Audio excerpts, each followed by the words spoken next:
கும்பமேளா கிண்ண திருவிழா பக்தி மற்றும் கலாச்சாரத்தின் புனித சங்கமமான மகா கும்பமேளா எண்ணற்ற மக்களை ஒன்றிணைப்பதாக அறியப்படுகிறது. ஷாஹி ஸ்நான் என்ற அரச குளியல் என்பது கும்பமேளாவின் போது மிக முக்கியமான சடங்காகும். புனித நதிகளில் புனித குளியலிட்டு சுப நாட்களில் நீராடுவது ஆன்மாவை சுத்தப்படுத்தி கடந்த கால பாவங்களுக்கு மன்னிப்பு அளிக்கும் என்று பக்தர்கள் நம்புகிறார்கள்.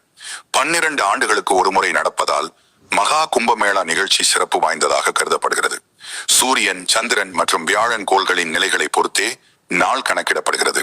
கங்கை, யமுனை, சரஸ்வதி ஆகிய 3 நதிகள் இணையும் திரிவேணி சங்கமத்தில் புனித நீராடுவதால் பாவங்கள் நீங்குவதுடன் ஆன்மீக சக்தி அதிகரித்து முக்தி கிடைக்கும் என்பது நம்பிக்கை. கும்பமேளா இந்து புராணங்களுடன் தொடர்புடையது. புராணத்தின்படி தேவர்களும் அசுரர்களும் பார்க்கடலை கடைந்த போது வெளிவந்த அமிர்தத்தை அசுரர்களுக்கு கிடைத்துவிடக் கூடாது என்பதற்காக மகாவிஷ்ணு மோகினி அவதாரம் எடுத்து அமிர்த கலசத்தை எடுத்து சென்றார்.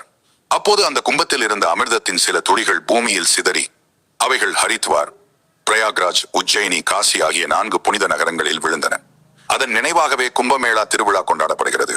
பொதுவாக கும்பமேளா விழாவானது ஹரித்வார், உஜ்ஜயின், நாசிக் மற்றும் பிரயாக்ராஜ் ஆகிய நகரங்களில் முறையே 3 ஆண்டுகளுக்கு ஒரு முறை நடைபெறுவது வழக்கம். இந்த 4 நகரங்களிலும் கும்பமேளா நிறைவடைய 12 ஆண்டுகள் ஆகும். 12 ஆண்டுகள் நிறைவையொட்டி பிரயாக்ராஜ் நகரில் கொண்டாடும் நிகழ்வே மகா கும்பமேளா என்றழைக்கப்படுகிறது. மகர சங்கராந்தி முதல் மகா சிவராத்திரி வரையிலான 45 நாட்களுக்கு இந்த மகா கும்பமேளா நடைபெற உள்ளது. கும்பமேளாவில் சாதுக்கள் முதலில் நீராட அனுமதிக்கப்படுகின்றனர். சாதுக்கள் பின்னர் ஆற்றில் வெங்கல நாணயங்களை எரியும் பொழுது மக்கள் கூட்டம் அந்நாணயங்களை பெற முட்டி மோதுவதும் குறிப்பிடத்தக்கது. சாதுக்களினால் வழங்கப்பட்ட அந்நாணயமானது அரிய சக்திகளை உடையதாக மக்கள் இன்றளவிலும் கருதுவது குறிப்பிடத்தக்கது. இது போன்ற ஆன்மீக தகவல்கள் தினமும் தெரிஞ்சுக்க நம்ம சேனலை சப்ஸ்கிரைப் பண்ணுங்க.